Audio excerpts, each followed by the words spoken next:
4 Oscar nominees read this script and said, yeah, let's do this. This is The Exorcist II, The Heretic on Stinker Madness. What's that smell?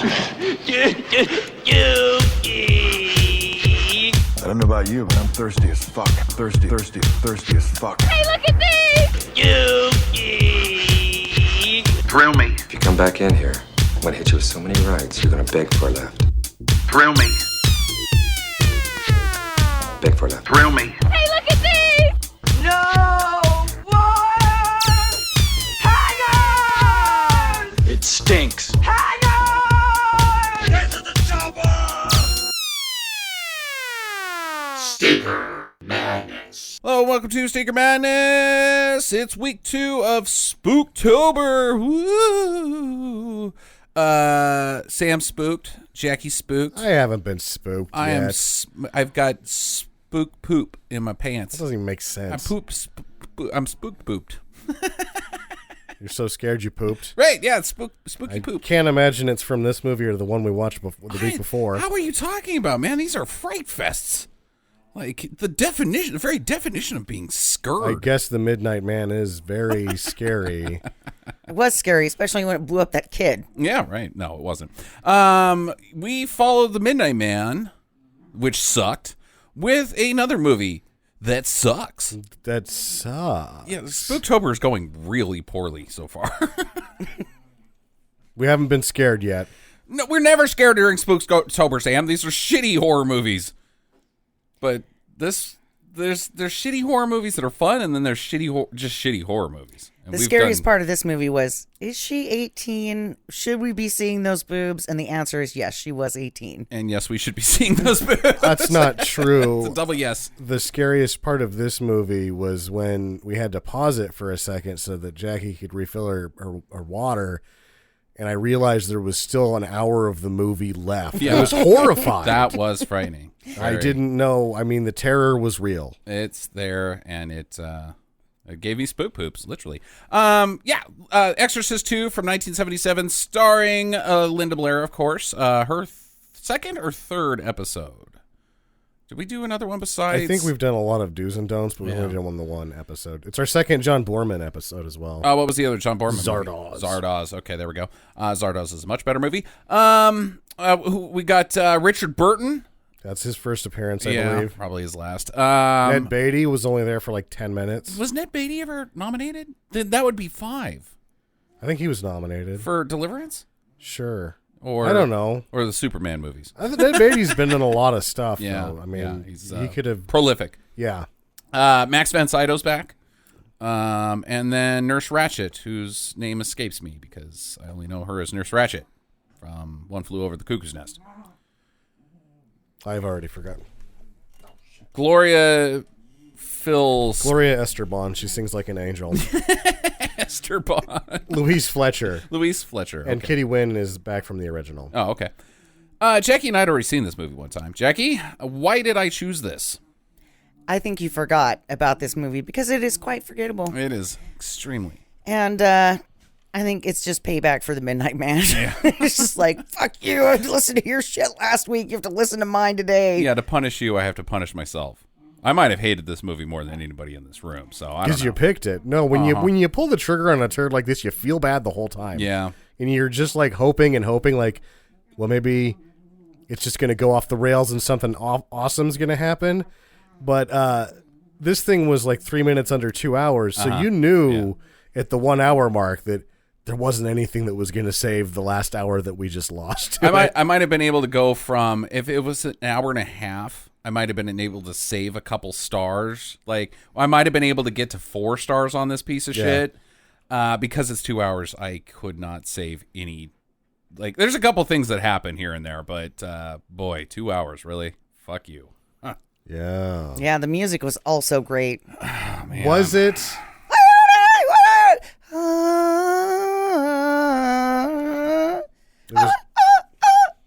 That's going to come in through somebody's car speakers really nice. Yeah, they're going to. Yeah, those are the 3 songs that they play repeatedly throughout the movie. Cause 3 car accidents. Yeah, right. Your Bluetooth stereo in your car has been possessed by Jackie. Oh, you are so lucky. You were so lucky, listener. How are the costumes, Jax? They were so stupid. Yeah. My favorite costume was her, I want to say it was like a crushed velvet pant scorch suit at the end. And I was like, yeah, because everybody should own one of those to walk around your house in. It was a velour day dress that had like a warm-up jacket that matched it. Yeah. Right. I did like her handkerchief dress. Yeah, okay. When she's sitting in the chair and they first do the mind meld thing. Or no, that would have been the second time. That dress was really pretty. And the white one where she looked like she was going to marry somebody, that was like, who wears that? Yeah, she was going to marry one of the youngest Engels children. Yeah. There was a young boy in there. Wasn't there like Charles Engels Jr. or something like that? Sure, why not? Yeah. Yeah. We can debate the adventures of Little House. Well, she looked like she's getting married on Little House Yeah, she in does. one of the scenes. It's Linda Blair. I think those are probably her clothes. See, They were pretty, but it was like, ew. I actually thought that the costumes were extravagant. The sets were amazing. The photography was fantastic. None of it fit together, though. It was like putting a bunch of crap that has no business being with each other together in one thing. It was like trying to make a breakfast sandwich out of prime rib and a croissant or something. It's like, they don't work together. Prime rib and taco. Yeah, it was like a prime rib taco. Except for I am going to never see eye to eye with you on this film. I thought it looked like garbage. I thought that the prime rib that you're talking about was like bologna, like old bologna. The rear projection doesn't work, but the future city thing, that's like, just some office. It was just some office building. It wasn't some office. They built everything. They didn't build the Warner Brothers backlot. That's for goddamn sure. Well, they built the rest of it on the Warner Brothers backlot. Yeah. My favorite was that they thought that all people from Ethiopia were also Muslim. Yeah, it was weird. And then like sky cities, like there's like scenes where Pazuzu, the demon, is taking people on a vision quest via the flight of a locust over these places that don't exist. Like you know how like we've got the pueblos and they live in the cliffs, the cliff face. They build those little adobe jobbers that There are cliffs like this in Ethiopia. I looked it up, but there is no church on top of them. They're not even cliffs, Sam. They're pillars. Yeah, it was. It's like Death Valley, pinnacles surrounded by mountains. This is not a real place. They have one. No, they don't. They don't have this place. It just doesn't have a church on top of it. But I looked it up, and they have those geologic structures. The ones in this movie, however, are definitely miniatures. They have valleys, like what's that called when you have like a cliff face and then a hole in the middle of it, and there's like a little area underneath it that's all flat, and then pillars that shoot up 300 feet in the fucking air, like 20 of them. I don't think so, buddy. I'm just going to say that I would not go to this place because I highly doubt that indoor plumbing or sanitation is high priority there. It probably smells terrible. I mean, here's the thing. What's low priority is not falling to your death. So pooping and peeing are probably going to fall below not falling to your death, and that's pretty low priority already. So what do they do with the dead people? Just throw them over the side when they're like, oh, he's definitely dead. Push him, Frank. Well, we know because the only person that we see that is not the same. That is not the same. But they have places like that. Let me see. That just looks like Monument Valley. But it's in Ethiopia, and you said they don't have that there. That are 300 feet tall. We're gonna have to post the picture now. Yeah, it's just those are like rock. Those are just rock faces that are like 40 feet tall. These are like that looks bigger than anything. Skyscrapers. The picture I just looked at in Ethiopia looks taller than anything in Monument Valley. They're like 30 feet in Monument Valley. They're not that big. It's unrealistic. I'm not. Again, this movie looks like shit. You will never change my mind ever. It looks like fucking hell. You have been possessed by Pazuzu, the film critic. I don't think so. It looks better than he's making it out to be. It does look better than you're making it out to be. Quick, hold him down. We're going to have to exercise him. there is a bunch of things that don't fit together, but there is some decent photography here and there in this movie. I disagree. There, It's like, you shit. can't say there not good photography. There is a helicopter with a camera attached to it, and then they super transpose a fucking bug in front of it. Yeah, that looks bad. It looks like shit. Not but everything is that. The bug is in like super crisp focus, and then everything around it is in a softer focus because it's different cameras, which means it looks like shit. The bug thing is matted poorly, if we want to analyze that. It has pink edges because of how poorly it's matted, and it's shot projection over footage that looks orange because the screen was the wrong color. Right. That looks bad. There is All right. decent photography, however, in the film. It just wasn't that. That part was real bad. All right, let's move on. The acting stinks. All four of them. I just can't imagine that you should even classify this as being acting. Yeah, that's wow. Nurse Ratched is arguably the most monotone actor, and she's monotone when she's Nurse Ratched. That's the horror of Nurse Ratched, is because she's monotone, it means she's uncaring. But in this film, she's like super caring. All of her dialogue is like, oh, we've got to do all this stuff for Reagan and keep her happy and safe and find out what's wrong with her. But it's told as in, we have to keep Reagan safe and happy and find out what's wrong with her. It's compounded by the fact that the production went so horribly awry that when she got into ADR, she had to just be mailing it in. Yeah, that probably too. Because you can tell sometimes that she's on screen kind of trying, kind of. Right. But she's in the booth going, I can still match the lips even though I'm just going to talk like this because I just feel I cannot, I want to be done with this so fucking bad. Which in her voice would be, I want to be done with this so fucking bad. Richard Burton is at about a 12. Probably needed him at about an 8. Oh, by the end of the movie, he's at like a 3.5. Yeah, he takes a pretty steep nosedive at the end. He just kind of got tired of acting. He was like, okay, whatever. Saito has a look on his face like, why did I pick up the phone? Like, what am I doing here? What is this character? I am dead from the first. I don't know what this is. And then Linda Blair is just Linda Blair. Yeah, Ned Beatty he's good. It's because he's only in 2 scenes. 2? Yeah, there's the scene in the plane and the scene not in the plane. The scene where he shows up and then the scene immediately after it. Yeah, and that's it. And then he's gone, and you're like, gone. bye, It's about Ned 5 Beatty. minutes of Ned Beatty at most. Sam, what's the deets on this fucking move? Care to venture a guess on the cost of this film in 1977? Let's see here. We got 5 Oscar-nominated actors. A lot of production design. Had to build everything. Including- except for that office building. That was just an office building.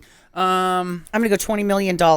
In 77, no way. Which is the office building? The Psycho Lab. That is not. It's the future building. It that you're has calling- magic doors, and it is like a curio. that say "Watch your step." No, I think that this is just like some fucking No, that's built. There's no Lloyd, place like that. Lloyd Kaufman. What's that guy's? Andrew Lloyd Webber? No, that's not him. Andrew Lloyd Webber's office. Maybe I'll buy that. The architect guy. What the fuck is his name? Frank Lloyd Wright. Frank Lloyd Wright. No. One of his jobbers. No, this is It's built. just a 77 bullshit place. They built this. They had to. Because they do the magic window glass thing where she can gray out everyone. That doesn't really work. They just turn the lights off on the ceiling and the floor in all the other. Oh yeah, they had to build it because they couldn't just put lights in. Like they built that skyscraper where they transitioned from exterior with the camera to interior with the camera. Yeah, they built that skyscraper just so they could get that one shot. No, they didn't. They didn't build that, but they definitely built the Because one they set. had to turn the lights down. And don't forget that The they also doors had to are build automatic. gigantic nuts. Those were definitely part of the set. Yeah, no. And they had a red one and they had a gray one. And they just used them every time that they were in there. Like, okay, Billy, roll in the nut. Again, I don't see eye to eye with Sam on this one, so we're gonna move on. Do you have a best guess about how much this cost? That's what we're trying to get at. I already said $20 million. It's way too much. Star Wars didn't even cost that much. Star Wars was junky. 13.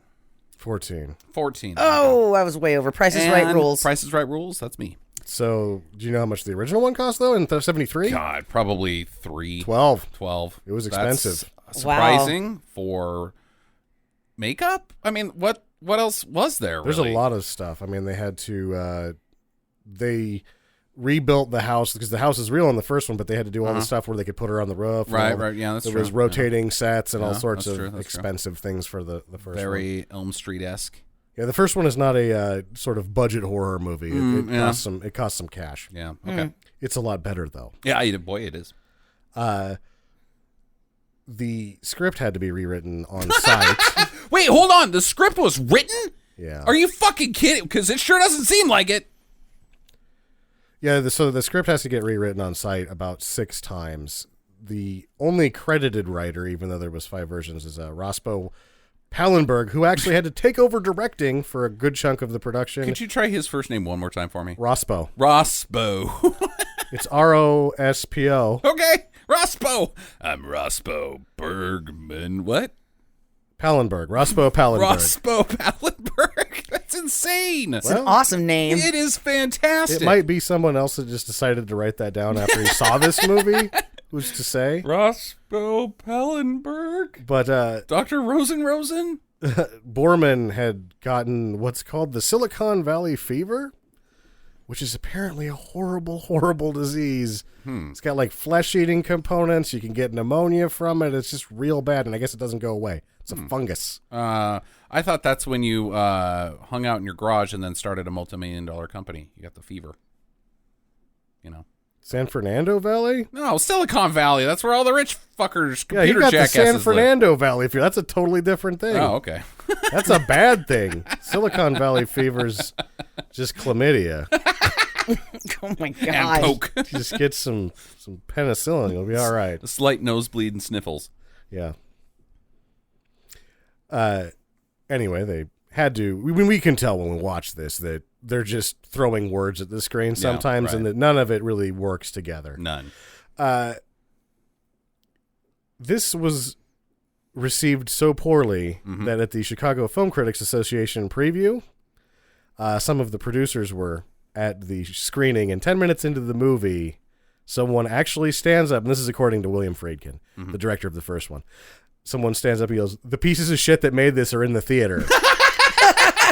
Like, we can get them and we can kill them. Like fucking stone them. Yeah, like exactly. So then the lights come, the people running the theater are like, fine, whatever. They turn the lights on, and the producer's like, shit, we got to get out of here.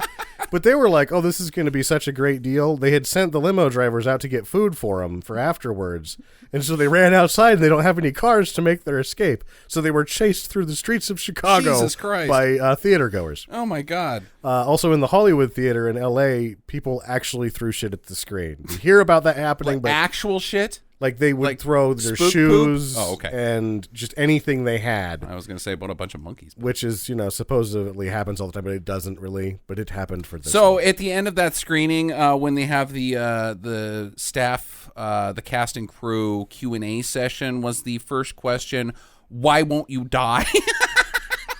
Why won't you die?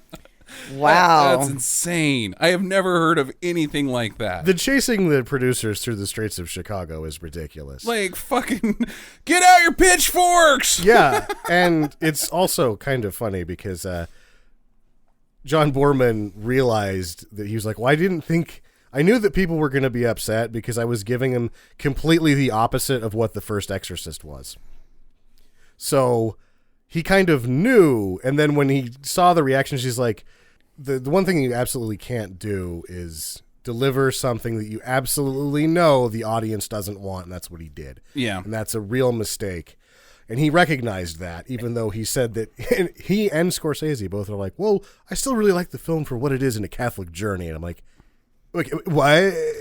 Yeah.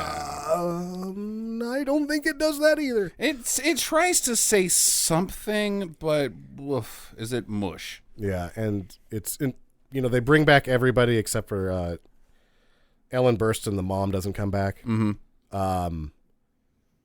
Everybody but Ellen Burstyn and the important people. That being, of course, Will Peter Blatty, the writer of the novel and the screenplay. Yeah. Will Friedkin, who said that you shouldn't ever make a sequel to this. Probably it would have been a stands good on idea. its own. Yeah. And Mike Oldfield. Who's Mike Oldfield? The greatest, Oh, the most creepy composer, yeah. fucking synth track ever. Like that made I me praise, man. You got Carpenter out there. Yeah, but- John Carpenter. sure. It's his stuff is awesome, but like that original soundtrack to The Exorcist is creepy. You think it's better than the theme to the Golden Shamrock commercials? Yes. Okay. Yeah, me too. yeah, I do. See our Halloween 3 episode. I had never even seen The Exorcist, as a child, and I heard that song, and I was like, it made the hair on the back of my neck stand up the first time I heard it. And then I watched the movie, and I was not happy. Yeah, it's widely hailed. You shouldn't watch that until you're like 30. Yeah, I don't know. But you shouldn't watch it when you're 12. probably not. Yeah, that's when I watched it. It was a bad idea. Mommy, are My you mom possessed? was like, why the fuck did you do that? Are you fucking crazy? She's like, I watched that when I was 26 and it gave me nightmares for 2 weeks. Jackie, what age were you when you saw The Exorcist? I saw The Exorcist with you guys. That was the first time you'd ever seen the first Exorcist. Wow. Yeah. How about that? I'm very surprised by that. So I was in my mid-30s. Good job. Yeah. Good Yeah. job. That's Good when job. you want to, it won't fuck you up. Yeah, I was 16. Yeah, it didn't fuck me up, but it sure was like, oh my God. Like, even for the 70s, how could people just not watch this at the theater and go, oh my God, I don't think I'm ever going to be the same again. It's one of 3 movies in history that has ever given me the willies. Like, movies just don't scare me because I can differentiate between reality and fiction, unlike The President. But The first it's one of Exorcist 3, yeah. is, especially if you're, still young and impressionable, can really fuck with you. Yeah. Anything else, Sammy? Nothing that's of real consequence that I can't mention as we go through. All right, let's do this. I'm tired of it already. As I say, we're going to jump around a little bit, just to get the main themes and some of the sexier scenes to this, because it is 2 hours long. But basically, we start off with getting introduced to Richard Burton's character. He's Father Lamont, who is basically, I think he's got the same job in the Catholic priesthood as Max von Sydow's character does. He's just a wandering exorcist. Yeah. Okay. He's called into a Spanish village where they've got a lady who's quite possessed by, I'm guessing, Pazuzu, but we're not told that.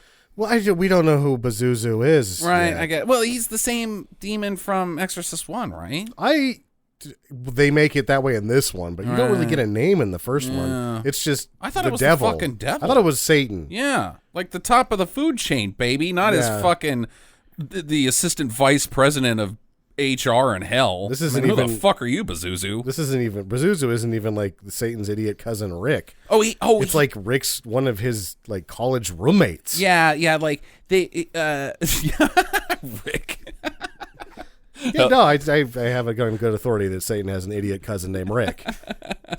So Rick has a daughter, and she met this dumb shit named Pazuzu, and they're going to get married. So it's like the way to bring Pazuzu into the family. We're going to throw you a fucking Joe job and just go possess who fucking ever. Yeah, right? he's got a Joe job because he was on the crew team. Yeah. Oh, you're upper management, all right. Who the fuck is this Pazuzu guy? Jesus Christ.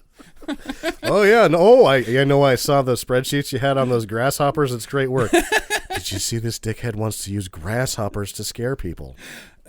Yeah. Wait, it's funny because the other team, they used locusts one time, and it, we shouldn't be doing what they're doing, right? I mean, like, are we just following their playbook? What? Oh, next we're gonna put a kid on Earth and call him the Antichrist? Yeah. That's fucking clever.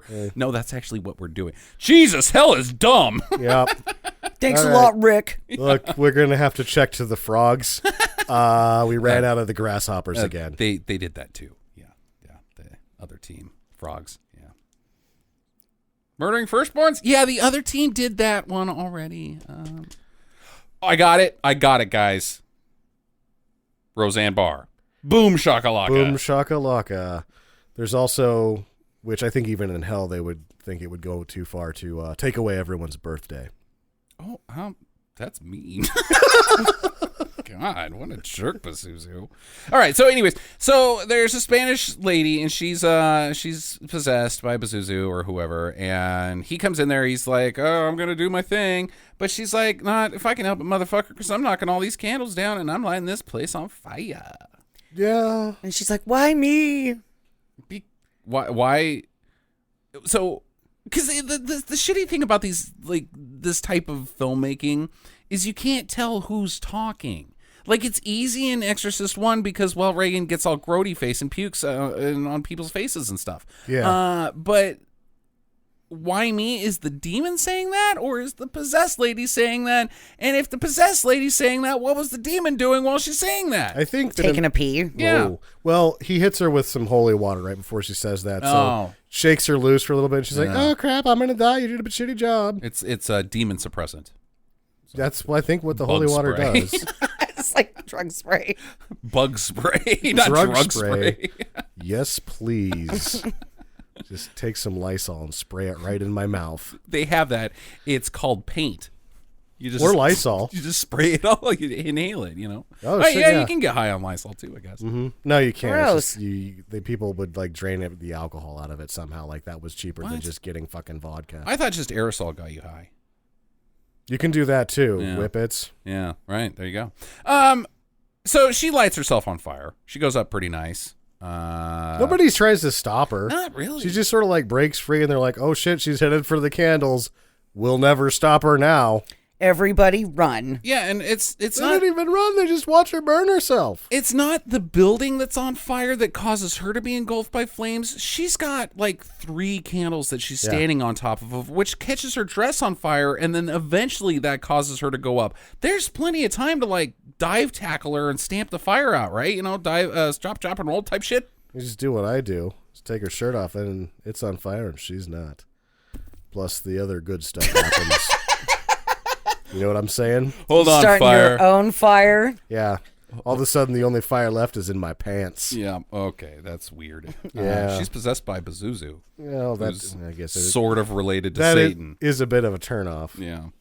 All right, so we get cut back to Regan. She's now a fully blossomed and chesty woman. And she is living at it kind of seems like this place is underground too. Like it's not in like a skyscraper because there's no windows. They show a cutaway where they leave, and it's like in the basement of a hospital or something. Right. It's underground. It's Yeah, a but psycho lab. she doesn't live there. Well, She lives in a high rise. she's spending a lot of time there. Well, that's because that's where her therapist is. She's being observed at the psycho lab. How's that, Jackie? Fine. Okay.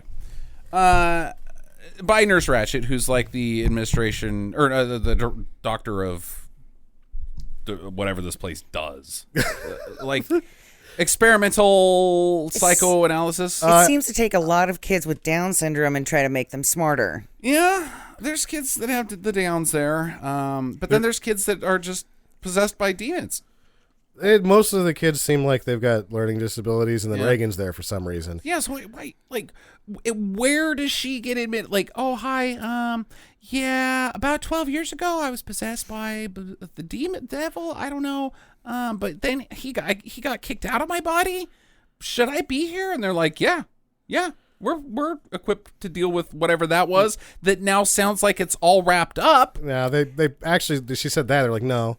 Then they saw her tap dance. They're like, you need to come this way. We need. Hello, Oh, no. bring in the white coats. The dancing is not good in this movie. The song. None of those kids were any good. The song that she was tap dancing to when they came and got her was "They're Coming to Take Me Away." Haha. Ooh. You guys never heard "They're Coming to yeah, Take Me I know, Away"? but you Okay, can't Yeah. tap dance to it. sure you can. Tap dance to anything. Nope. It all looks the same. It sucks. Which is worse, miming or tap dancing? Miming. Could you imagine a tap dancing mime? No. That would be awful. They'd have to be quiet. Like they'd have to pretend to be tap dancing, which would be hell on earth. That'd be awesome. No, it wouldn't. All right, so Father Lamont goes in to see his boss, which is like, I guess, the bishop. He's a real dickhead. He's the cardinal, actually. Okay, it says the cardinal. that. It All right. says that on the screen, like, Cardinal so-and-so, because I guess he was in the first one, too. Huh. Yeah. All right. Aren't there only like a handful of cardinals? Like, that's pretty high up. I think the cardinal's like the guy in charge of the Catholic Church for the whole country, I think. He's like, on the other team would be the guy that assigns Rick to whatever office he's got within hell. I think the Catholic Church has a bunch of Ricks. Yeah, I bet you.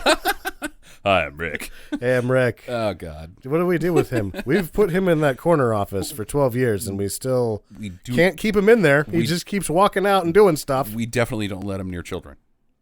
Oh, I don't think he's that kind of a Rick. Okay. He's good then. He's just not bad. All right, so he goes to him and it's like, yeah, I went to Spain or Mexico. I don't know. They didn't really explain where I was, but it got pretty weird and I failed miserably. But what's up next? And the guy's like, well, there's a heretic. So you got to go check it out. And we think it's Linda Blair. No, and wait, she's wait, at a wait. subterranean psycho lab. So do all that. This guy is not a cardinal. Okay. He's the Pope. No, He's not the Pope. He is dressed like the Pope, and then they're standing there having the conversation. Oh, Jesus. And they take off all of his robes and everything, and boy. then he's got his cardinal's outfit on. You know less about the Catholic religion than I do. He is the Pope. It's So not, only- it says the cardinal on screen. It does say that, and you're implying that the Pope is the only one that gets to dress silly. Yeah, they get to dress silly. Yeah, have you ever seen the Emperor's throne room where there's all those other guys dressed in red and they all look like silly guys too? That's the whole thing. There's the Pope at the top, and then underneath him, I'm assuming the cardinals, and then there's like the Grand Cardinal. That was Pete Rose, right? And Pete Rose plays for the Reds. whatever. Ozzie Smith played for the Cardinals. There we that go. son of a bitch was a hell of a shortstop. Yeah, I knew I could fit in a baseball joke someplace. And then What does under it him, say, Sam? there's like bishops. It says he's the Cardinal. Yeah, dude. Oh, I thought he was the Pope. Because he has a silly hat. No, he didn't. The Pope has a much bigger hat. Much bigger hat and a car. Inside of the building. Yeah. The Pope mobile goes where the Pope goes. Which is no one knows right now. Yeah, That son of a bitch is still out on the lam. You know, I know where he is. That fucking Duke Mitchell got him. Shout out to our Gone with the Pope reference. Yeah, he's out there fishing, having a good time. I found your necklace. Oh, God damn it, Pope. You are just the greatest. Thank you, Pope. Man, I mean, we were going to kill you and all, but dude, you are one cool-ass Pope. The Pope likes a little bit of brandy, too. You know what, Pope? All right. I would meet the Pope. I think he'd be awesome. Gee, you'd meet one of the most Weird. influential and famous people that has ever lived? Yeah. Do you think he'd let me try on his hat? Nope. Nope, said the Pope. That's a Pope nope. That's a Pope. Damn. All right, go. The Cardinal says, You go also do this thing. Shouldn't try to grab the Pope's nose. That's dumb. Okay. All right. So he goes to the psycho lab and he's like, hi, I'm a priest that does exorcists. She used to be exorcised, so now I'm here. And Nurse Ratchet's like, well, that's weird, but you can't talk to her, but you can hang out. We're going to put her on the machine. Well, she says we can't. She doesn't want to do the machine, so we can't help you. And he's like, what the hell are you talking about? And we're like, what the fuck are they talking about? Why is he here and why is she here and who are they and what are they doing? And then, I thought he was investigating the old guy from the original. yeah. But the heretic. Yeah, they thought he was a heretic. Oh. And so they're having Van him. Sydo's the heretic? Yeah, they're saying that he was a heretic and that they have to investigate him before they can put all this to rest. Yeah. What? Where did they get that idea? From the Pope that I thought was the Pope. The Cardinal says that he had a heart attack and we need to look into this to make sure he wasn't cooking the books or something. I mean, what happened to the young priest? What did he fucking say? Like the cardinal comes in and says, "Hey, I'm in charge of all the Exorcist guys. You're new to the team. I understand that. You're like Rick's daughter's husband to be, whatever. What happened with that dead guy? What did he die from? A heart attack. Are you sure he wasn't cooking the books? Yeah, I'm pretty sure. Okay, well, I'm pretty sure he was a heretic. He's a devil worshiper. We should look into this 8 years later. Yeah. Like, did you ask that guy? And if he's been dead this whole time, what are they doing? Just keeping his body in the Pope morgue. And they're like, we'll bury him as soon as we get this figured out. I believe they call that the porg.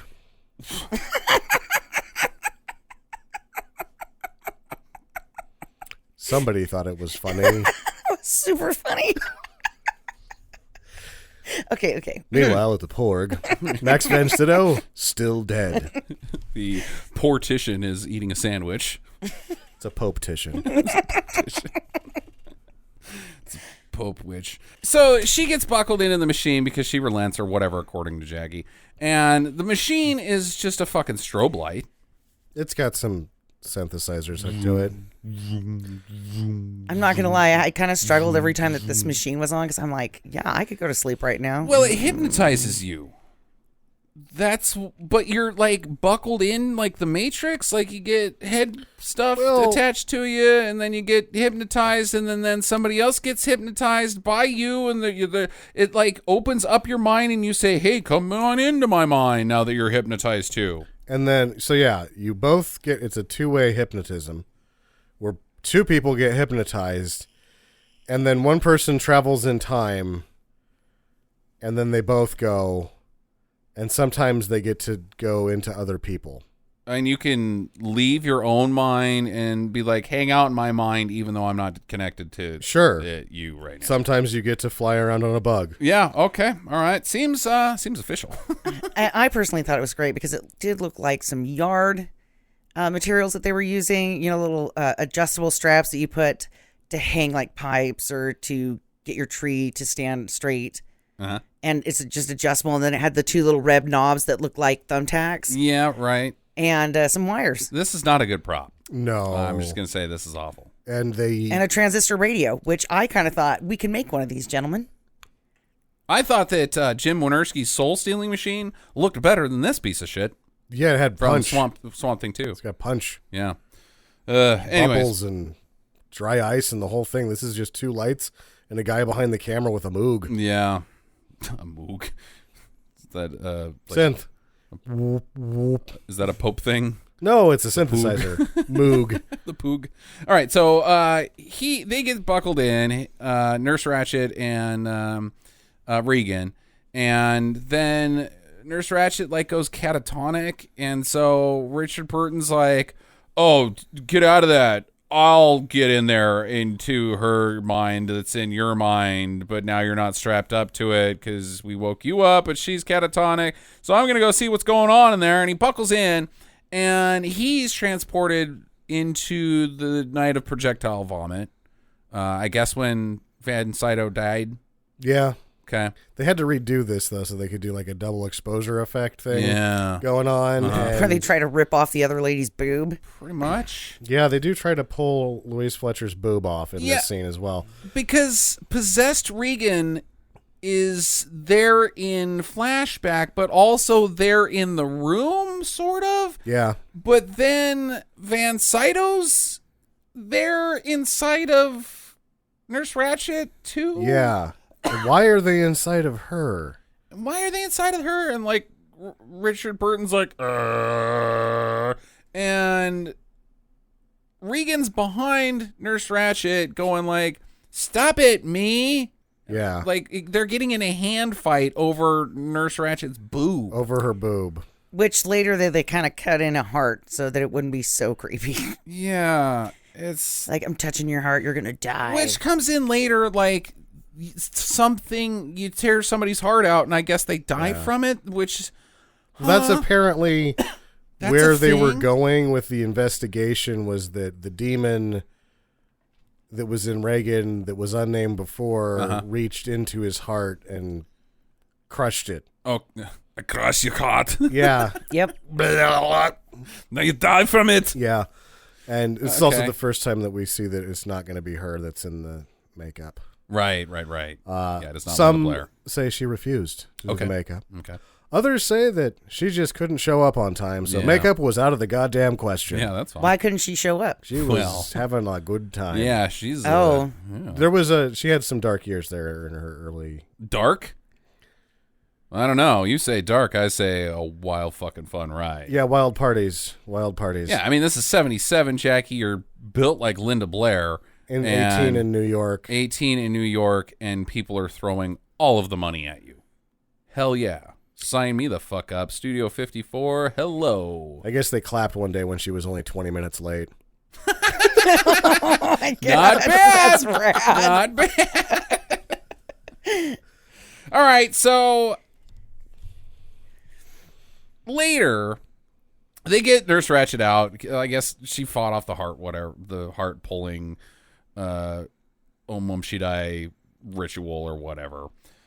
Yeah, that goes on for fucking ever. Yeah. Nothing happens. Yeah.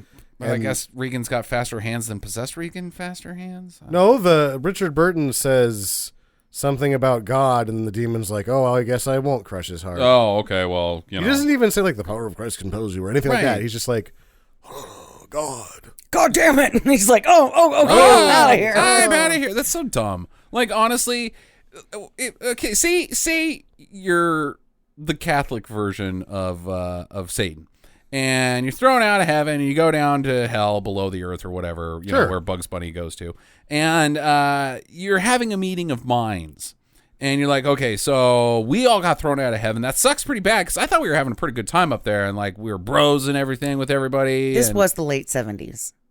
No, Satan wasn't thrown out of heaven in the late 70s, Jackie. That was a joke. Yeah.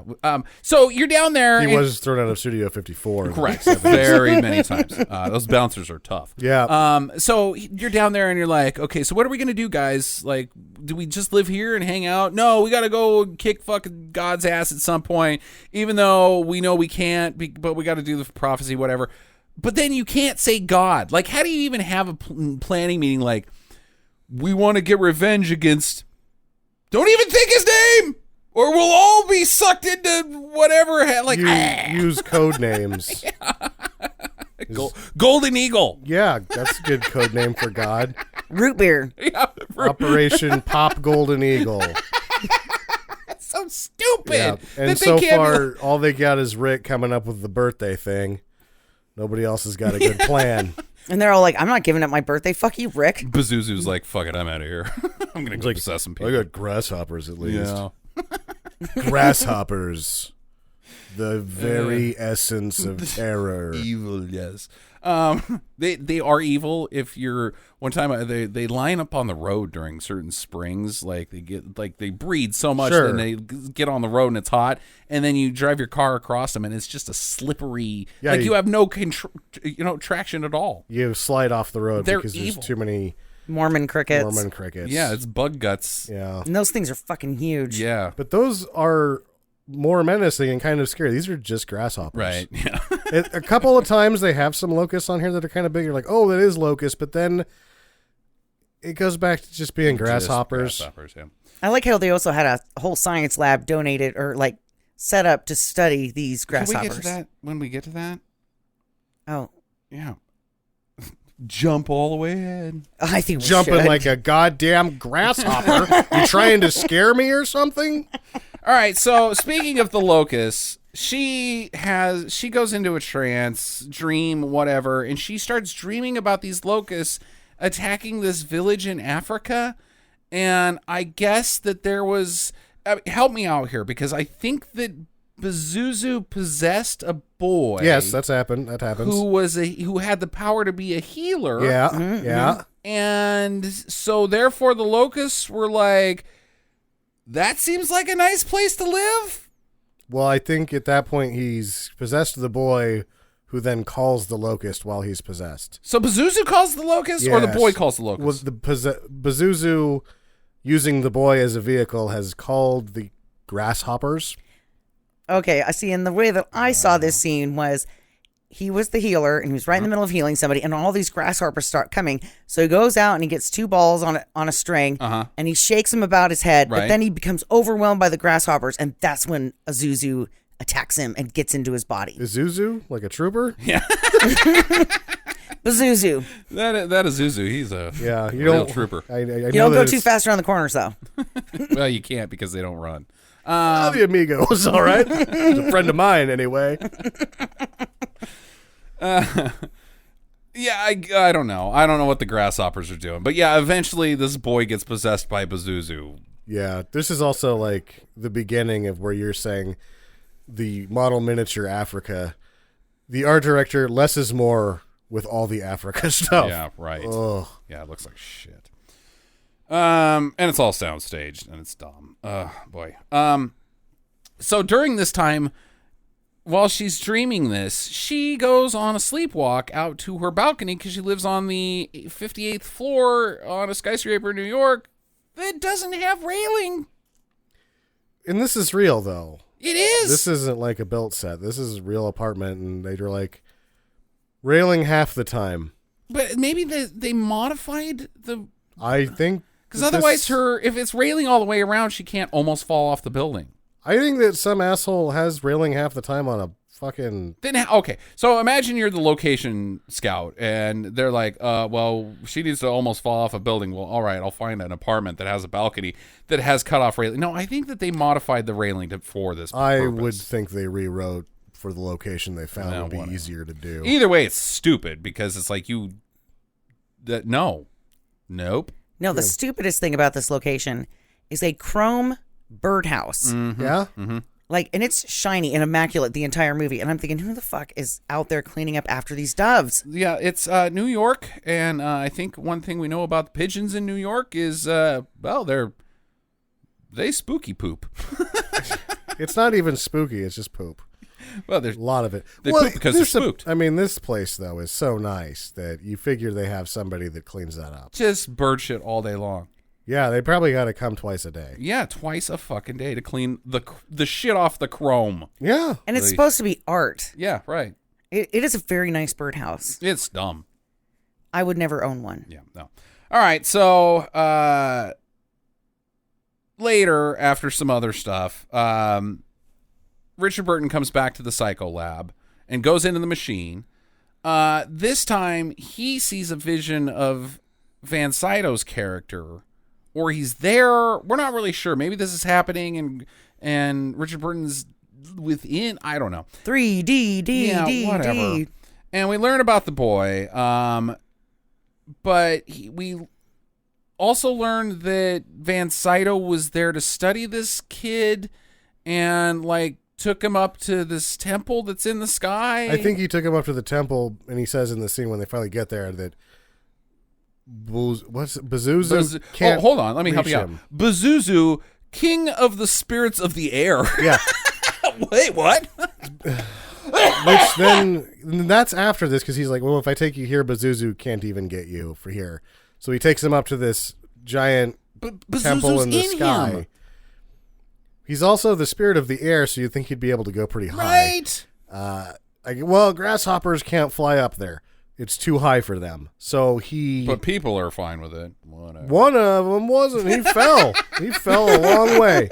Yeah, to get up to this temple in the sky, you have to do that. I think it's called a spider. Well, maybe I'm thinking Spider-Man, but a wall walk, essentially, where you push, your back against one wall like a ninja, and then, use the other wall to climb up two walls, right? You got to climb 600 vertical feet to get to this magic it's Christian insane. temple in the cliffs, pinnacles of Ethiopia. It appears to have people there every day. Sure. They just take this route. Multi-ethnic. That you die from most. Maybe Which at shows least once a day somebody falls to their death on this thing. They have ropes and pulleys, but nobody's interested in using them. They None. want to free climb up Right. so they can fall to their death. Yes. Well, that's how you prove that you love God. Okay, that makes sense. By gravity. Okay. It is hilarious when this guy dies. I think it's the best part of this movie. It focuses on it it shows him falling so many different times, and it looks terrible in every shot. Because it's not a dummy. It's a guy, but he's held up by fucking ropes. Yeah. He's on strings, and he's falling very slowly. Very slow. This is some of the worst wire work I've ever seen in a movie. What are we thinking he's going? I think he's going 15 here. Oh, hell, that would be fast. Yeah, maybe. He's going 4.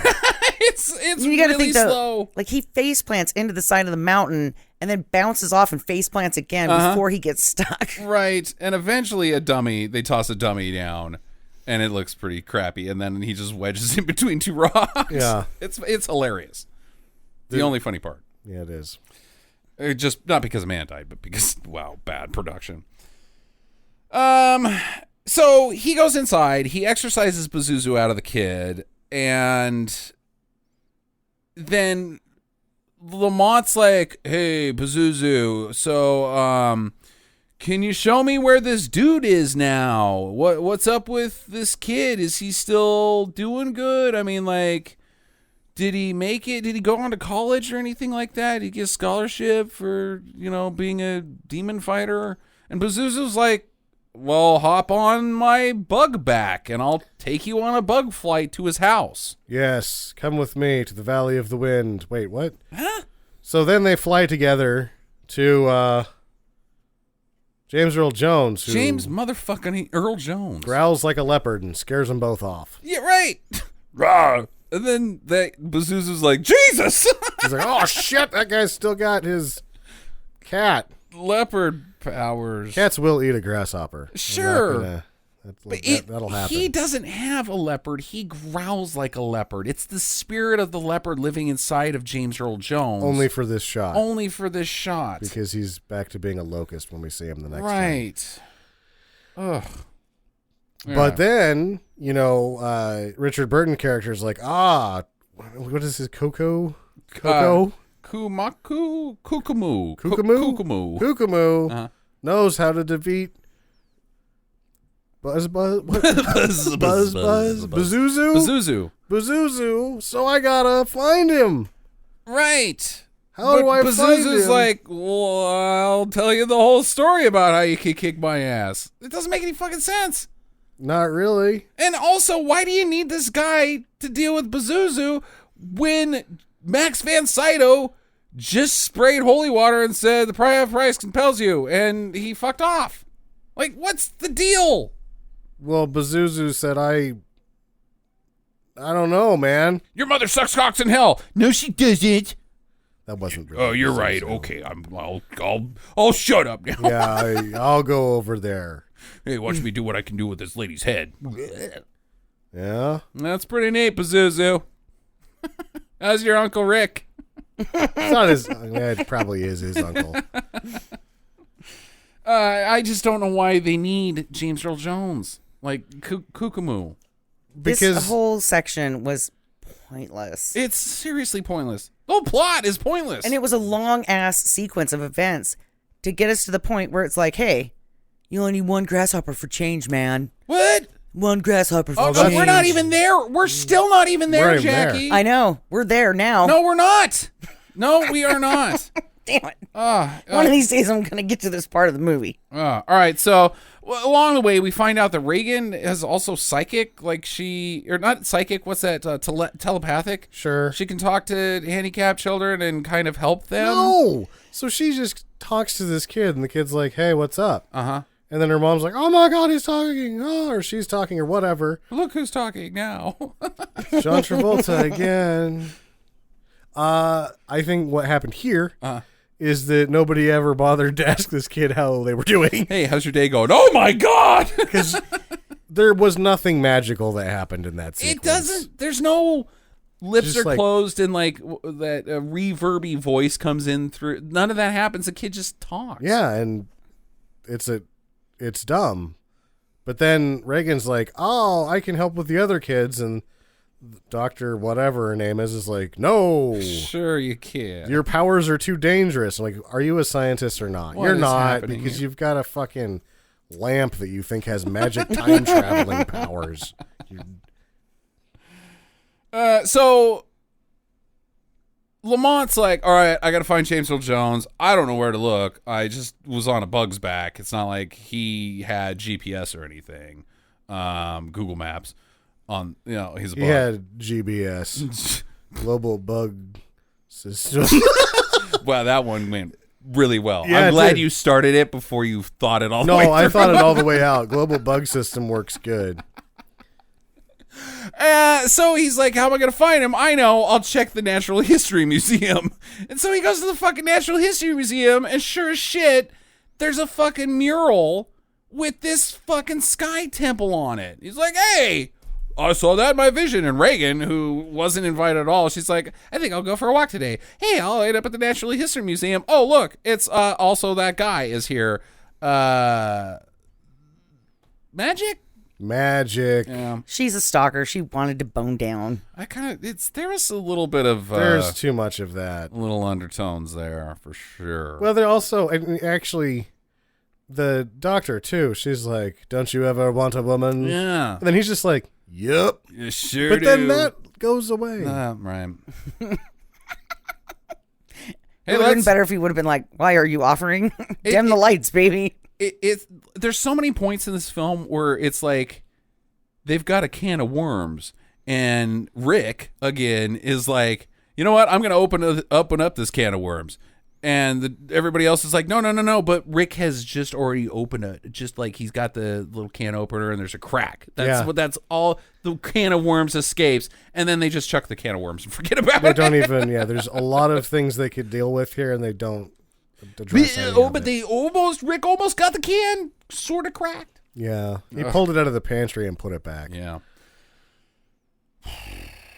Okay, so now he knows where to go. Well, he knew where to go. No, he didn't. No, he didn't. No, he didn't. GBS is not a thing.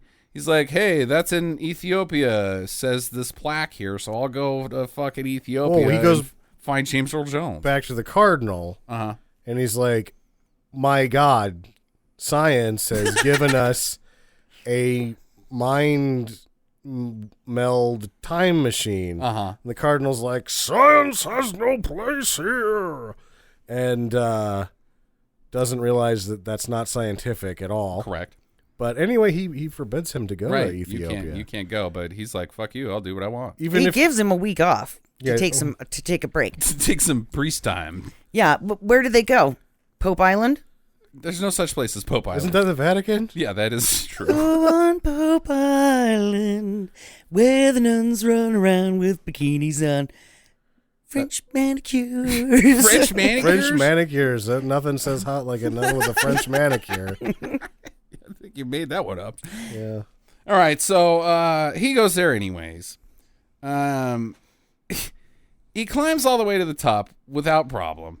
Like, it seemed like that guy who fell to his death had done it before, but Yeah. Richard Burton's like, hey, I'm a priest. I got fucking mountain climbing skills. Or I've got the willpower of faith inside me, whatever. He gets up to the top, He does. and inside is a fucking party. Yeah. There's like 60 dudes It's in there the same guys dancing. that were up there the last Right, time. but they're like, whoop, whoop. Yeah, that was Strobe happening. light. It's like the sweetest church ever. Yeah. And he gets hit in the face with like one of those whips, One of those whips. like the tassel whips. Oh, that the kid used to repel locusts? Yeah, like he's trying to make his way through. Or like nipple tassels. He gets hit right in the fucking head with one. He's like, "Arr!" And he like, you can totally see him like jerk back, like, you fucking asshole, just hit me with that. Yeah, man. Calm your party down. Aren't you guys tired after climbing vertically for 600 feet? Yeah. And now we are going to be introduced to one of the most sacred rites in all of religion. This thing went south in a hurry. It's supposed to be really heavy scene with this, like, they're going to take sacrament in the sky, but they got a chubby gingerbread man. Like, hey, body of Christ, how about this chubby gingerbread man instead? Look at his belly, it's so chubby. Partake of the holy cookie. Yeah, it's a fucking cookie. And the guy that eats the first piece of the cookie barfs. He runs off. He's like, oh, this cookie is terrible. This is yuck. This is a yuck cookie. And then Richard Burton eats it and then pounds some wine, and he's all right. And they're like, hey, buddy, it's a sip, not the Yeah. whole glass. Mountaineering's thirsty work. So, and he's like, all right, I want to see the abbot. I ate your holy cookie. I need to see the abbot and ask him about where this fucking bug guy is.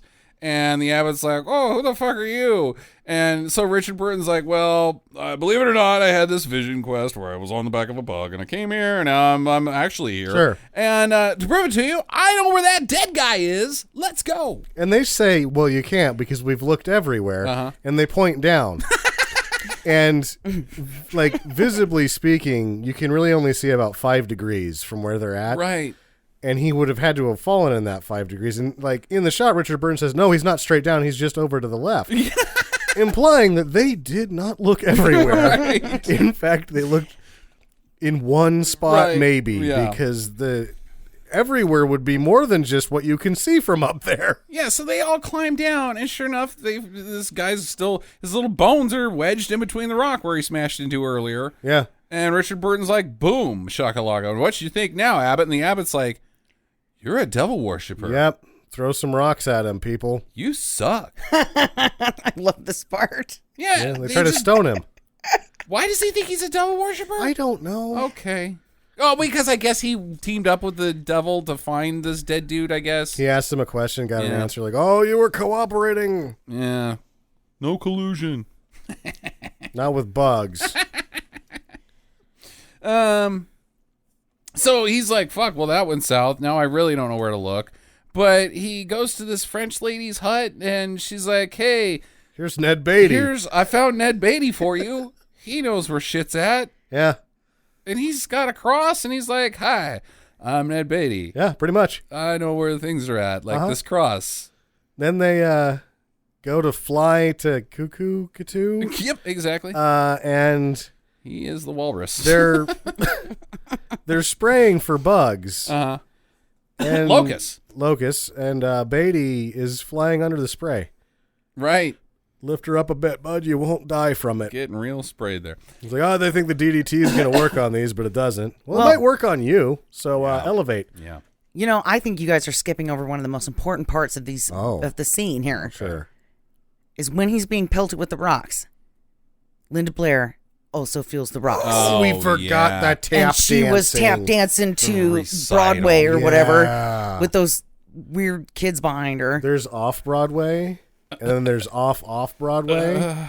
She's tap dancing so far off Broadway, she's in Rhode Island at a truck stop. She's in sunny Des Moines. Oh God, this tap! I don't even. Is it? If this is the Who are tap these people? dancing that you can come up with, don't put it in the movie. Like, yeah, have her do a sexy dance or something. But, like, why? Or have her play the piano, whatever. Why is she having a recital at all? And who are these people that she's teamed up with to have the recital? And who are these people that are watching this tap dancing recital? I think it's a school function. She What doesn't school? seem to be in school. She just is in tap and dancing. psycholab experiments. Either way, I thought it was funny when she pretended to get hit in the head with a rock. Yeah, she spazzes out. And then pretty she hard. collapses, and they take her back to the underground because they're spooky thing. They're still in sync from when the time they got hooked up by the strobe light Well, machine. now she can just use the powers of the strobe light machine without. Correct. Because after she falls down Uh-huh. and wonders if her chances of Broadway will ever be fulfilled, which the answer is no, she then is able to communicate directly with Richard Burton. Yeah. Well, sort of. Well, she goes back into Pazuzu. Yeah, well, all right. So, meanwhile, Richard Burton has been dropped off by Ned Beatty, and Ned Beatty's like, go ask these guys. And so he goes over there and asks these guys, hey, I'm looking for Kokomo. And they're like, oh, we got Kokomo. Come over here. I'll show you Kokomo, all right? It's a hooker. It's a hooker. With her boobs out. She's hot. And he's like, no. Runs off. Not that Kokomo. And they all laugh at him. That's really all that happens. Is that, like, this whole right. scene is just Richard Burton saying no to a hooker and then getting made fun of by the locals. So now he's out of leads. He can't find shit. And he's like, God, help me. Okay, I gave it a 2 count. God, you didn't help me. So I'm going to go to Pazuzu. Pazuzu, hello, mentally. Hello, Pazuzu, are you there? King of the air spirits. And Pazuzu's like, yep, that's me. I'm here. I'm inside of Linda Blair back in the States. What's up? Who is it? Oh, my God. Just go over there. And he's like, okay. And he does. But now he's been tainted by the wings of Pazuzu. Well, she's switched sides, I guess. Burton switch Yeah. sides or Pazuzu? Burton. I don't think Pazuzu can switch sides. He seems to be on the sides that's not in Pazuzu's interest because he's like, yeah, the guy that can kill me that you're trying to find, right over there. Yeah. Check him out. He's dressed like a cricket. Jiminy. This was probably the best costume that they had throughout this entire movie. Was Shirtless James Earl Jones with a bug head. Yeah. with a bug head, because when he'd tip it down and it looked like they had crystals for eyes. It and looks like shit. then it looked like actual, the head looked like it was actually made out of Cricket. cricket. It's real live bug stuff. I thought he looked cool. I don't think he looks cool. It looks cool like when you do that when you're wearing like a bear on your head or like a lion or fuck a couple snakes, right? James Earl Jones done that a couple times. Wearing a bug on your head is dumb. It never is cool. All hail the grasshopper. Bugs aren't cool. I mean, that's the end of the story. There's sharks. Sharks are fucking cool. Dinosaurs are cool. Bugs are dumb. What if they were giant ants? Stupid. Okay. What about a guy shirtless with a cricket on his head? Lamer. Yeah, that's what we got here. Yeah. I think this is the best looking costume. No. might be Anything the Linda best looking Blair's costume. wearing is the best looking costume. All right. So anyways, he's like, yes, I will defeat Pazuzu, but you must pass the test of the pokey floor.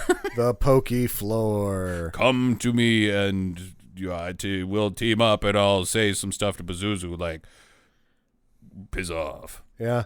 Prove your faith. And he steps on the pokey floor and it goes through his foot and it's yucky. Yeah. Yeah. What happened to your shoes? Yeah. Where did his He shoes? just doesn't have shoes anymore. Maybe the people that were introduced him to the horror, he was like, we'll show you Kabuku and it's going to cost you your shoes. And he paid up front. Oh. Oh, Yeah. yeah. I don't Anyways, think so. That seems like a bad deal. well, I think it was a bad deal all the way around. Unless they He were was like, wingtips. He's like, I'll give you the right one and I'll give you the left one once you show me. Yeah, right. Kabuzu. 50% down. Yeah. And then when that didn't happen, they just pushed him over and took the other shoe. Yeah. Okay, so he doesn't poke through the floor. Maybe he does. I don't know. I think it's all in his mind. It's in his mind because then he's instantly teleported or he's now in a science lab where James Earl Jones Kabuku is a scientist who's experimenting on locusts. Yes, we're finally here. Yes. He says grasshoppers. Whatever. So they are just grasshoppers. There's Okay. a locust later. He's like, well, this locust will help. But the other ones they're just grasshoppers. Yeah, this is the calming locust. And as long as this one is introduced into a swarm of them, they will continue just to be happy grasshoppers. The good one. The good one. So is he kombucha? Yeah. Kombucha. Well, I mean, is he the boy? Yeah, he is. He says so. So he just went to like Stanford or something? Yeah. Yeah, he went to science school and was like, hey, Science school. fuck that. So he's not a bug guy living in a potato cave. Nope, he No. is not. All right.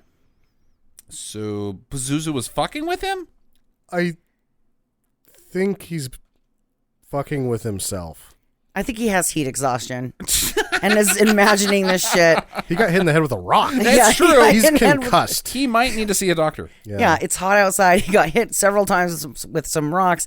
And I think he fell through the front door of this lab. Yeah, and they were right. like, hey. Guy. And he's like, are you Kabuku? And he's like, yeah. Come look at my grasshoppers, you He's like, fucking weirdo. You I need mean, some medical attention. How'd you like to hear about grasshoppers instead? Bugs. yeah. All right. So Reagan wakes up because she's been pumped full of drugs after the incident at the tap dancing recital. And she bails. She grabs the strobe light on the way out and goes to the museum. Yeah. And he's back in the States now. And he's got a red shirt on, so you know he's evil. Yeah, I guess. I don't know. He's basically just dressed like Johnny Cash. Yeah, which means he's evil. Okay. Oh, I thought he was just still If on he's not sabbatical. dressed like a priest anymore, He's not a priest. He's on vacation. He's touched the wings of Pazuzu. Yeah, and he's on vacation. That is also true. He is on leave. then he should have probably had sex with that hooker. Well, I don't know. What was the price? His shoes. I mean, that's it a good is, deal. it Unless is- they were wingtips. It is Africa in 1977. That's fine. It's a pretty hefty price to pay. You know what's around the corner, right? That's later. That's That's not later. later. Yeah. Dude, they had it. They were rampant with it in 77. Yeah, right. It hit us later. Yeah. Sorry, Africa. You know, Sorry, our fucking president didn't try to help you guys. you know what I thought was great was when I was growing up Speaking of Reagans, that people got AIDS because somebody had sex with a monkey. that's right. Yeah, we already covered this on a previous episode. I thought it was from not using a straw. Yeah, right. Or drinking fountains. Yeah. Fucking Nancy.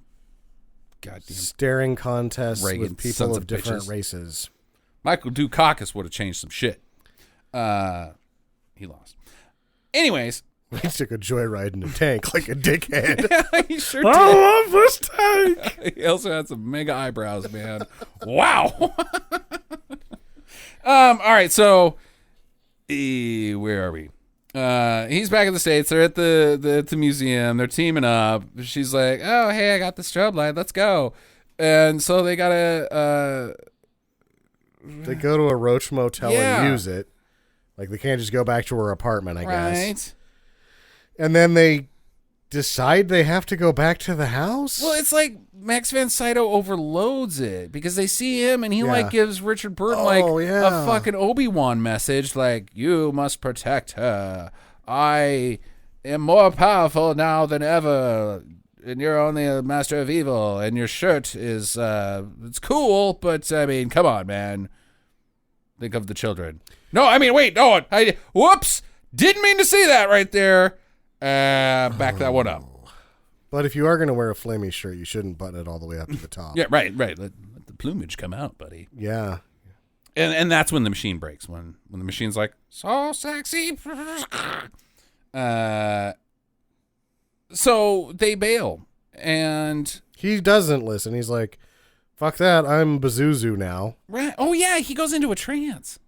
But he's not Bazuzu because Bazuzu's Bazuzu later. Right. So what is he? I don't know. He's just like a Bazuzu lover? I guess maybe the strobe light machine like had a feedback loop or something, and maybe scrambled his bits. He may be concussed I still. think he's probably still concussed. Yeah. Man has heat stroke. Hey. Yeah, he needs to go to the doctor. Not one that's a doctor of grasshoppers Right, either. right, like right, a right. medical doctor. So Nurse Ratchet's all pissed. She's like, "They stole the machine and she's in danger. So let's get on a fucking plane." Sharon, the assistant and also caretaker of nanny, I guess. Reagan. I don't know. Yeah, and she's like, "Oh, by the way, I'm going to take a bath and you can kind of see my boobs too." Why? Why? She's not even. She comes out of a room and she's dressed like she was. I don't know. It was just It's a boob shot. It's for a no boob reason. shot for no reason. Yeah, that's all there is to it. So you're going to track them down on a plane. They're flying back to D.C. where Reagan's previous house was. Burton and Linda Blair are on a train, and Richard Burton kind of looks out the window of the train and sees an airplane in the sky, and so Bazuzu's like, "I'm going to fuck with this airplane a little bit. Shake it up." Bzz. But I think Richard Burton fights him off with the power of his mind. No, that's not what happens. They're in a train, Uh-huh. and she's like, "I need a ticket," so she gets into his pockets, and he comes awake and lets the conductor know that she is his personal property. And then the conductor's like, This is "Oh, my chattel." that makes sense." Yeah, sure. It is 1977. Mm-hmm.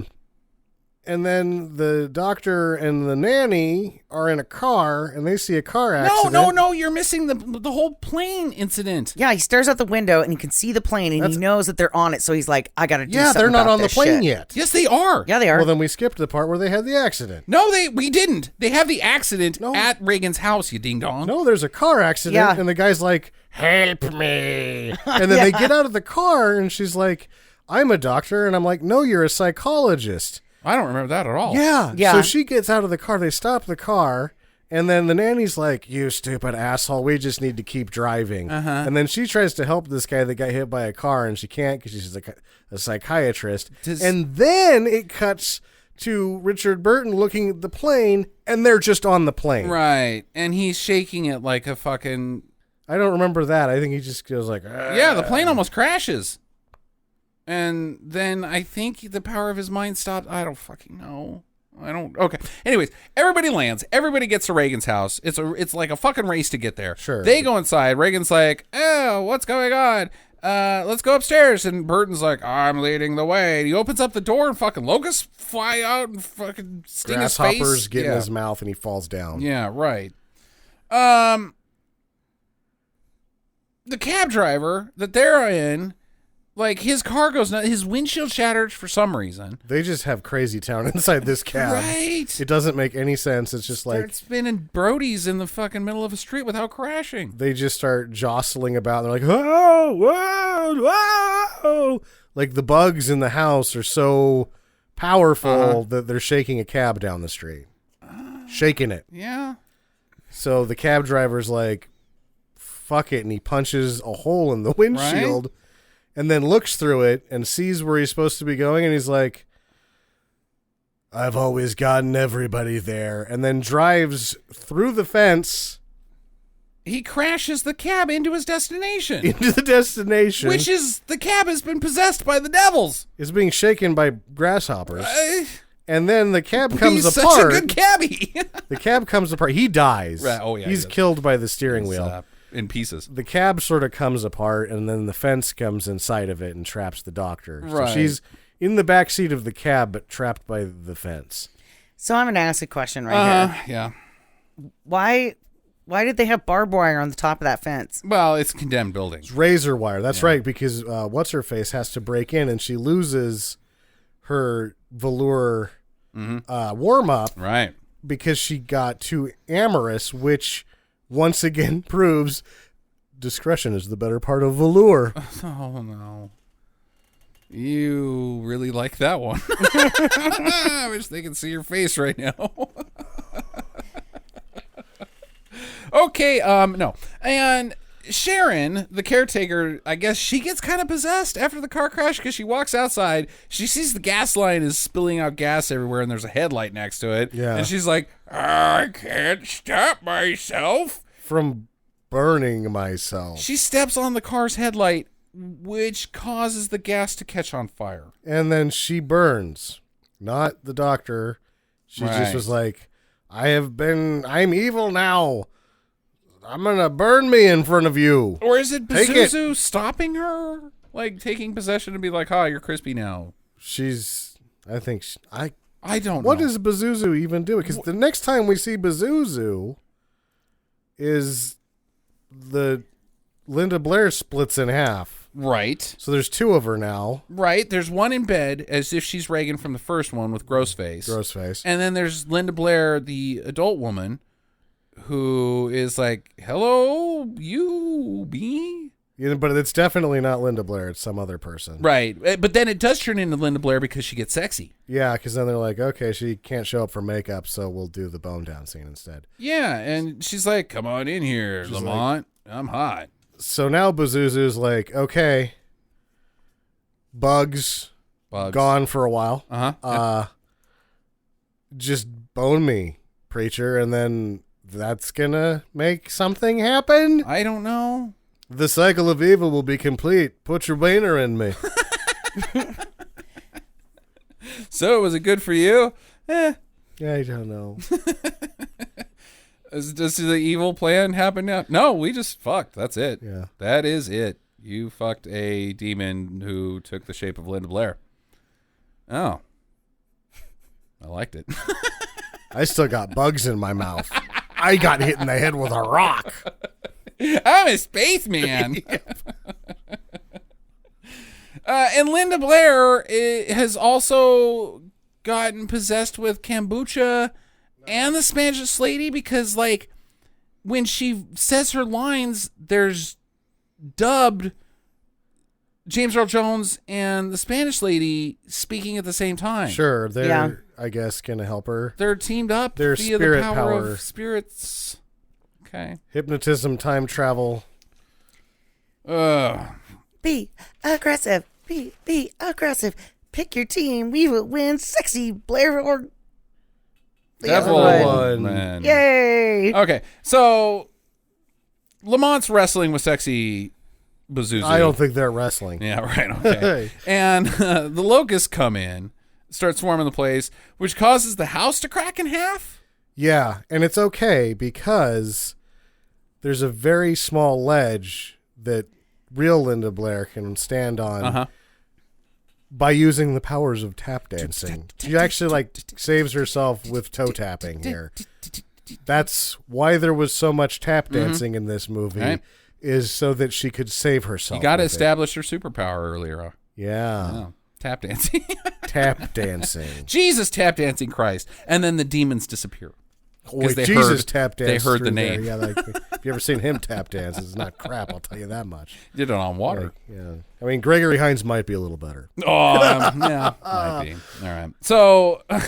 So Reagan falls down the house that's cracked in half and down to the ground. I don't know how she survives, but Lamont punches the heart out of sexy Pazuzu. He just starts punching her in the stomach, not very hard, while they're wrestling, and then eventually her heart comes out, and it's got like 2 cords coming out of it too. Yeah. You're like, wow, that's a really crappy prop heart. That is awful, and it's tiny too. And then he Yeah, just- because it's got it in his fist. Yeah, So, his fist is closed, and there's a heart inside of yeah, and then well, he that's how the Grinch stole Christmas. tosses it over his shoulder, it. I don't need that. and then she like falls, doesn't disappear. Yeah, like I don't so know. she became corporeal. I don't know what happens. And Linda Blair, and he pulls her heart out, and then she falls off the bed into the bottom floor of the house, which is now collapsing. She can't tap dance because she doesn't have a heart, so she's unable to save herself. But she was on the bed anyways. You can't tap dance on a bed. Or You can sure you? as hell try. Anyways, Reagan gets on the ground somehow. She then uses the power of the African sling that Kambuko used to fight the locust, but he failed at fighting the locust because he was eventually possessed by Pazuzu while he was using that Sure. sling whirly thing. She doesn't have anything. She in her doesn't even hand. have anything in her hand. She's just dancing still. Yeah, and the locusts are like, oh, fuck this shit. We're out of here. You're like, that's some terrible tap dancing. We're out. We're going to go back to being grasshoppers all over the ground. Yeah, she kills And then them we're all. going to Yeah. fade away. Well, they don't die. They just calm down. Oh. She calms them down with the power Because of dance. she's the good one. But then the folk music comes on and disappears them. Yeah. Right. And then a bunch of fucking words that don't mean anything. The back of the house is open to like some other place. Yeah, like a portal in time. Or and It's like LA back there. yeah, right. And Well, that's then portal in time. so they are like, okay, Richard Burton and Linda Blair. Linda Blair just fuck off. Go take her someplace. And they leave. Credits. That's it. Yeah, I guess there is the what's her face. The doctor's like, the world's not ready for this, and I'm like, not ready for what? Exorcist 3, that's for goddamn sure. They weren't ready for that until 1990, 13 years later. Yeah, right. Oof. All right, who wants to go first on some fucking questions? I do. Because what just happened? My first question is, what the hell am I supposed to ask? During questions here? Yeah, what am I? I mean, don't this even know where is to so start. ambiguous that it's like I can't ask about something because I don't even know what the thing is to ask about. Let me put it this way. Here's your answer. If this movie was as fun as Dreamcatcher, we would be doing a 2-parter and we'd be making this part of Nonsensical November rather than Spooktober Yeah. because it's nonsensical. It doesn't. We have to try to infer so fucking much of what's going on, and then even that doesn't line up. There's no way to make sense of this fucking movie. No, because I think the big question would be, what is Pazuzu's end game? He's a failed demon. That's But- the only explanation. Like, you are fired. Like, this is... Get him out of fucking hell. I'm serious. I'm done with this guy. I am fucking done with Pazuzu. Get him out of here. Pazuzu, you got to go up to Earth. You gotta That's go just to your Earth. thing now, dude. Yeah, you gotta. Heaven won't take you. We don't want you. I guess he bought the Cleveland Browns. Right, yeah. Yeah, the only way it makes sense is that Pazuzu sucks as a demon. Well, and if you're a demon, why would you possess a little kid? I mean, you could have so much fun in a human body. Right. And do all kinds of things. Buy the Browns. Yeah. You know, open a Studio 54 and have your personal playground in there. do a bunch of coke as but you'd have to do this as an adult. Why would you do that as a little kid? Demon possession does not make sense. It doesn't. If you buy the brown, I mean, you're torturing an entire city for 20 years now? Right. Yeah. See, that makes more sense. Yeah, but instead, I'm going to possess this pregnant Spanish lady because whatever. Because I'm Pazuzu and I'm dumb. No, possession's dumb. It's dumb. The whole thing's dumb, guys. It's not a real thing. Yeah, I'm out of questions. Yeah, me too. I No think questions I answered here. the last one was where do they go, but it just looks like L.A. I don't know. It implies that he takes her away from all of it. To L.A. to L.A. Yeah. Like Back to her nice high-rise apartment in New York. I don't know. That place isn't safe, so no. Yeah. Here's a question. Final recommendation. I'm going to assume 3 do nots. But let's find out. Jackie, you go first. Do not. Okay, Sammy. Oh, it's a rare do not.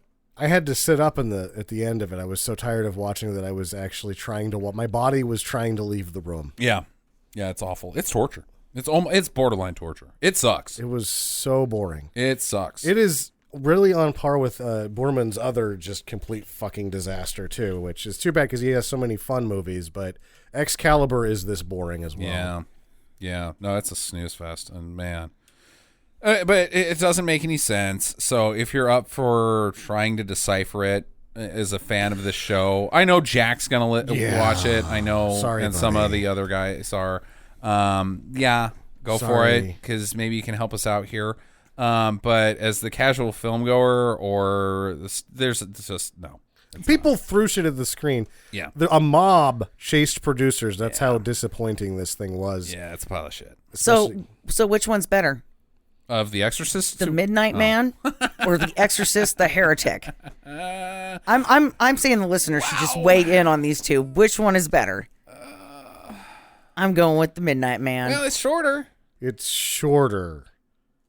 Midnight Man. That's Midnight Man. fuck. But at the same time, it doesn't do anything. And this one had a guy falling real bad. And I got to look at Linda Blair for 2 hours. I'll sound in on that right now. Mm-hmm. She's a late bloomer. She looked too young for me in this. Like, oh, she's got that pudgy face. Well, she had that pudgy face for another 10 years. Man. But just like she looks like a kid still. Okay. Like when she's 30. Oh yeah. Good night. Oh yeah. Wowie wow. But she doesn't look 30. When she's 30, she looks like 22 or something like that, right? Right. Yeah. Okay. That's that. We got some listener feedback. Starting with an email from new listener Amon. Hello, Amon. Or new listener or old listener who's new at communicating. I don't know. Long time listener, first time caller. Yeah. Amon. Amon says Sam's voice is a tad deeper this episode, the Midnight Man episode. I didn't notice. I went back and listened. Sounds like a cold new mic. All I could think about was hearing a full podcast like half an octave lower, and I couldn't stop laughing at myself. So I had to listen to it twice. Oh. So, because you're a freak, Sam. If that's the case, Sam, whatever you're doing, keep doing it, because I do it a lot, actually. I don't know if other people notice it. Sometimes I do I just fall into pretending to be Patrick Warburton for half a podcast, and I just start talking like this. Yeah, it's like when I'm imitating the people who I think are dickheads, then I will in fact use this voice instead. He also goes on and says, also, I was a ditch kid for about 2 hours once. Yeah. Okay. I knew it. Until we saw a snake and realized we could just go to the backyard. I did get stuck in an overturned boxcar once, so ditch kid isn't too far-fetched. Oh. Yeah. See, ditch kid is a real thing. Yes, indeed. I guess so. Thank you, because Amon. one other person was a ditch kid for a couple hours, and then he realized ditch kid was lame. And it was an innocent thing. It wasn't, Yeah. tawdry. You play in the ditch. That's all that means. We also got a new voicemail from Speak of the Devil, Jack. Here he is. Hi, Jack. Hey guys, it's Jack again. So, I just got back from seeing the new Halloween, which, really good movie by the way, but that's not the point here. One of the movies in the credits, one of the trailers I saw was for a movie that you guys have done before, being remade a la A Star is Born. Potential Academy April 5th, Award winning. 2019. Pet Cemetery. Pet Cemetery! Yeah, I heard about this. I don't know why. It's the same thing as A Star is Born. Sam mentioned this, Who is clamoring for this? Who wants this? I have no idea. But, yeah, so it's coming with its tagline, "Sometimes dead is better." I just wish they could have said the same about the movie and just left well enough alone. Indeed. The one person of note, taking Fred Gwynn's place as Judd Crandall, John Lithgow. Of course it's So- Lithgow. I don't know. It'll probably be bad, but I thought I'd let you guys know that movie is coming. Yeah. So, have a great day and get to the chopper. I think we will definitely be Field field tripping Pet Cemetery. There's not a chance.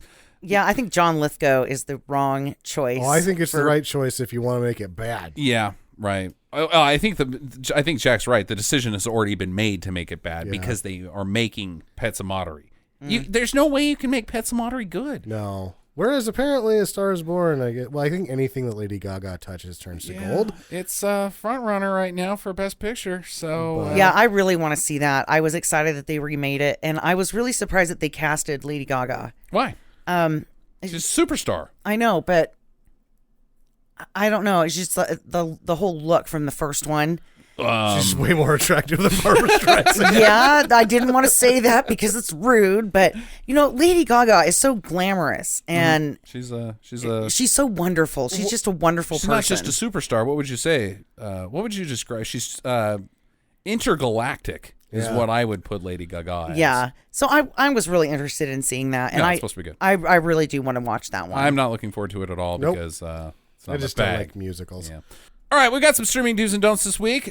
Staying in line with Spooktober. Starting with, on Amazon Prime, Jamie Lee Curtis and Leslie Nielsen. What? In 1977's Prom Night.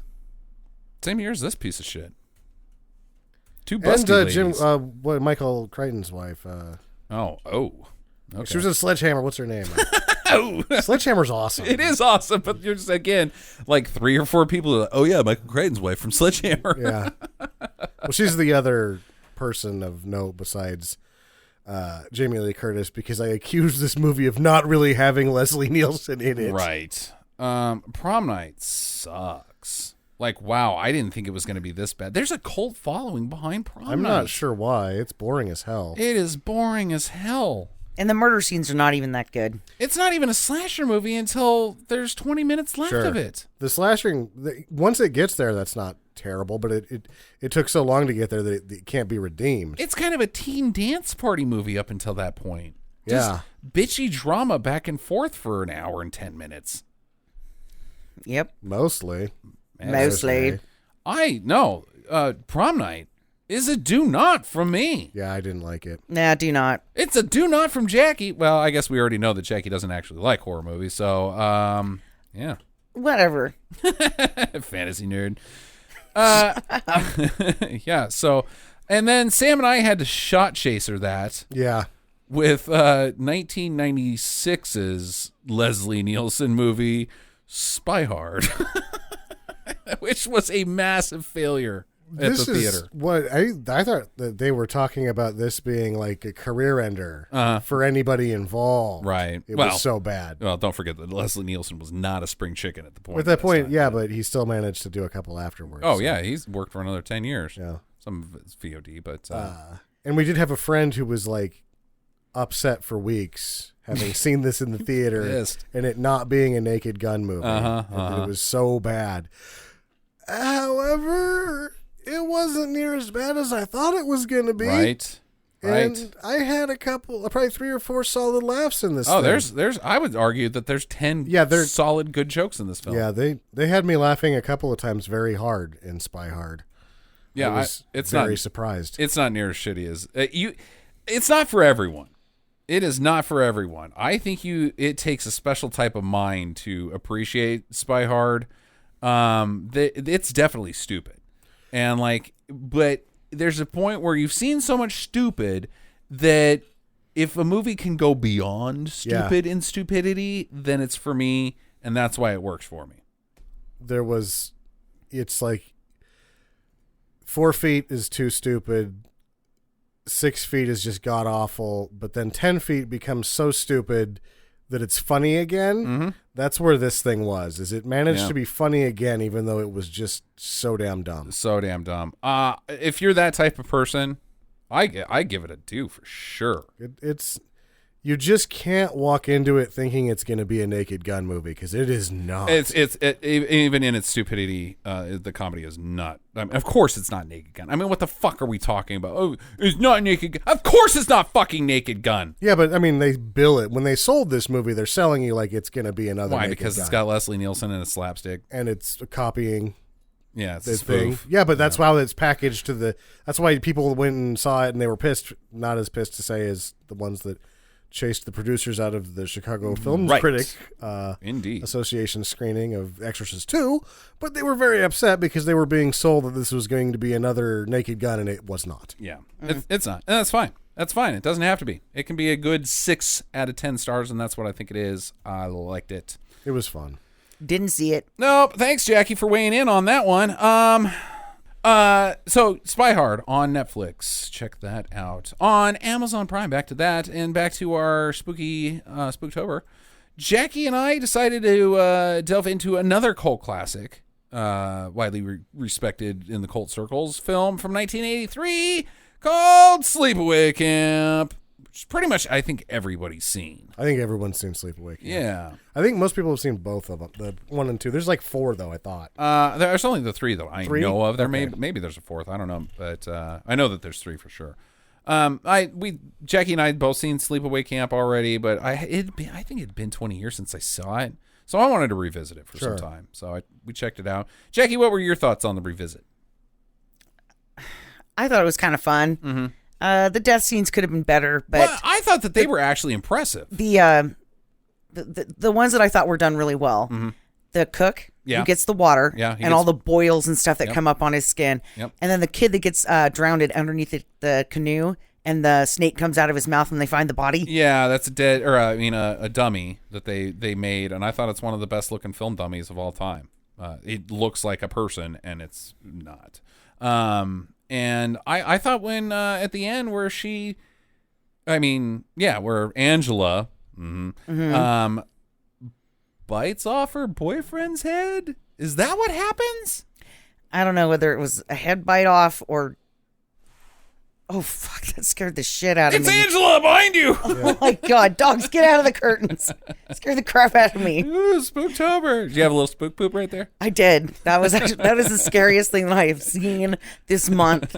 Was I actually thought somebody was standing right there, and it scared the shit out of me. Got attacked by our podcast curtains, our sound mufflers.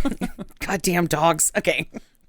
What was I saying? Oh yeah, Angela. At the end. At the end, it was.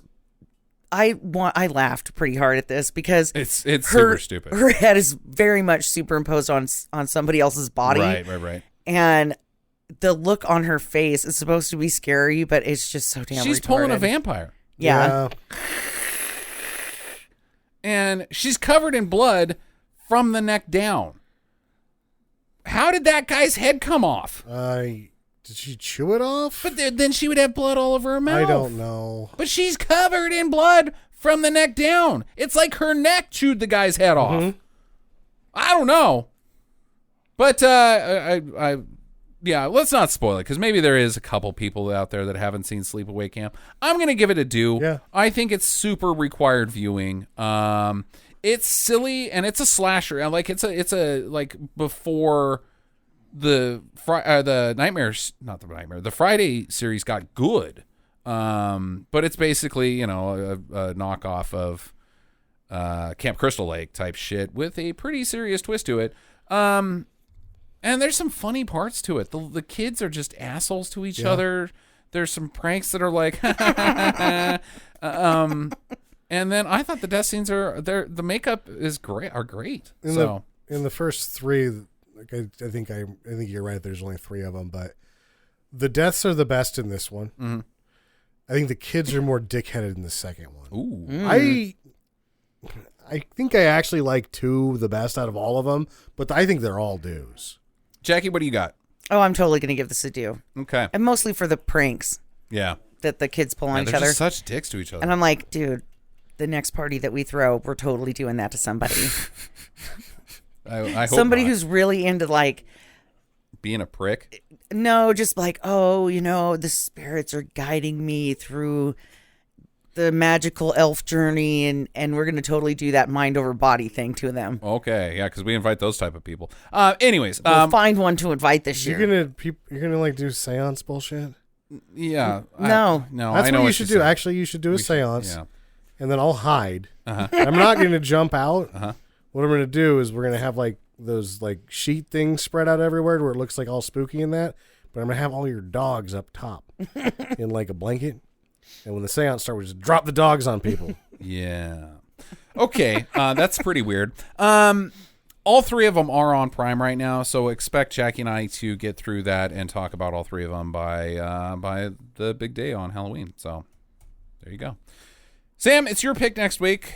What would you like to choose for Spooktober? I was going to gamble and not to do it, but since we've just hit 2 turds so solidly, I feel like the safe play is Howling 2. Howling 2? My sister is a werewolf! Yeah, with a subtitle like that, how can you go wrong? It'll probably be just as shitty. I've We'll heard see. nothing but good things about this movie. And that's the only Howling that Jackie and I have not seen. Oh. So that is something to say. So there you go. That's also streaming on Amazon Prime right now. So check that out this week, fans. Write to us, talkingstinkermadness.com. Tell us your stories about being a ditch kid or biting someone's head off. Literally. Or Linda Blair. I'm always good with Linda Blair stories. And I think that those stories all end the same way. yeah, they do. They Me just feeling ran out of uncomfortable. Kleenexes again. I need to get a notebook, and I can't stand up. I love you, Jackie. You're a beautiful woman as well. All those dented trapper keepers. Get to the chopper. Visit us at www.stinkermadness.com. Follow Stinker Madness on Twitter at Stinker Madness. Please rate and review us on iTunes and Stitcher. Thank you for listening, and get to the chopper.